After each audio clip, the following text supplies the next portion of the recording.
Welcome back Ikram A to ज़ी के मोअज़्ज़ज़ नाज़रीन अस्सलाम वालेकुम। मैं इकरामुल्लाह आपसे मुखातब हूँ। बिस्मिल्लाहिर्रहमानिर्रहीम। कुरान मजीद में सूरह बकरा में एक आयत में अल्लाह ताला इरशाद फरमाता है, और हमने तुम पर बादल का साया किया और तुम पर मनो सलवा उतारा और कह दिया कि हमारी दी हुई पाकीज़ा चीज़ें खाओ, और उन्होंने हम पर जुल्म नहीं किया बल्कि वो खुद अपनी जानों पर जुल्म करते थे। जब फिरौन दरिया नील में गर्क हो गया तो अल्लाह ताला ने बनु इसराइल को हुक्म दिया कि कौम अमालका से जंग करके मुल्क शाम को आज़ाद कराओ। चूंकि ये कौम नहायत ज़ालिम और जंग की माहिर थी, इसके बावजूद इन 6 लाख बनी इसराइलियों ने जंग से इनकार कर दिया और इस नाफरमानी की ये सज़ा मिली कि वो 40 साल तक 27 मील के रकबे पर मुश्तमिल एक ही मैदान में भटकते रहे। वो लोग सामान उठाकर सारा दिन चलने के बाद रात को एक ही जगह पर पहुंच जाते और जब सुबह होती तो वो वहीं पर मौजूद होते। बनी इसराइल के खाने के लिए हफ्ते के दिन के अलावा रोज़ाना आसमान से 2 खाने उतरते जिन्हें मन और सलवा कहा गया। सलवा के बारे में मुफस्सरीन के मुख्तलिफ अक़वाल हैं। मन के बारे में सही कौल ये है कि ये तरन जबीन की तरह एक मीठी चीज़ थी जो रोज़ाना सुबह सादर से तलुए आफताब तक हर शख्स के लिए एक हिस्सा यानी तकरीबन 4 किलो बमिकदार उतरती और लोग इसको चादरों में लेकर दिन भर खाते रहते। बाद मुफस्सरीन के नज़दीक मन से मुराद वो तमाम चीज़ें हैं जो अल्लाह ताला ने अपने बंदों को किसी भी मुशक्क़त और काशकारी के बगैर अता करके उन पर एहसान फरमाया।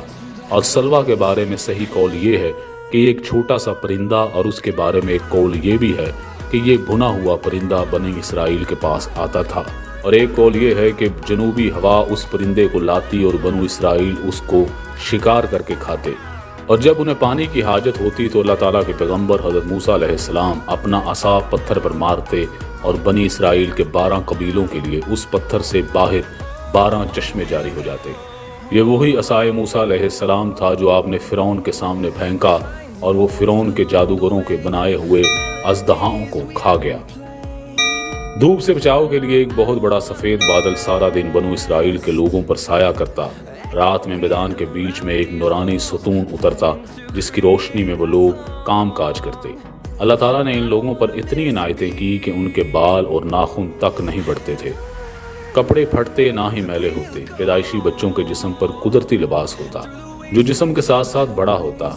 फिर अल्लाह ताला ने बनु इसराइल की नाफरमानी की सजा दी। चूँकि मूसा अलैहिस्सलाम का हुक्म था कि खाना रोज़ का रोज़ खा लिया जाए, सिवाय जुमे के कल के लिए बचा कर ना रखा जाए। हफ्ते को मनो सलवा नाजल नहीं होता था, लेकिन बाद लोगों को डर लगने लगा कि किसी दिन मनो सलवा ना उतरा तो लोग इस मैदान में भूखे मर जाएंगे। चुनाचान लोगों ने कुछ कल के लिए छुपा कर रख लिया। तो नबी करीम सल्लल्लाहु अलैहि वसल्लम ने इस हवाले से बड़ी तफसील से बयान फरमाया कि अल्लाह के पैगंबर हज़रत मूसा अलैहिस्सलाम की इस नाफरमानी से ऐसी नहूसत फैल गई कि जो कुछ लोगों ने कल के लिए जमा किया था वो सब सड़ गया और आइंदा के लिए उसका उतरना बंद हो गया। हजूर नबी करीम सल्लल्लाहु अलैहि वसल्लम ने इरशाद फरमाया कि इसलिए बनी इसराइल ना होते तो ना खाना कभी ख़राब होता और ना गोश्त सड़ता। खाने का ख़राब होना और गोश्त का सड़ना इसी तारीख से शुरू हुआ, और ना इससे पहले खाना बिगड़ता था ना गोश्त सड़ता था। इन तमाम अताओं और इनामात का जिक्र कुरान करीम में मौजूद है। फरमाया कि जब तुमने मूसा से कहा कि ऐ मूसा, हमसे एक ही किस्म के खाने पर हरगिज़ सब्र ना हो सकेगा, इसलिए अपने रब से दुआ करो कि वो हमें ज़मीन की पैदावार साग, तकड़ी, गेहूँ, मैसूर और प्याज दे।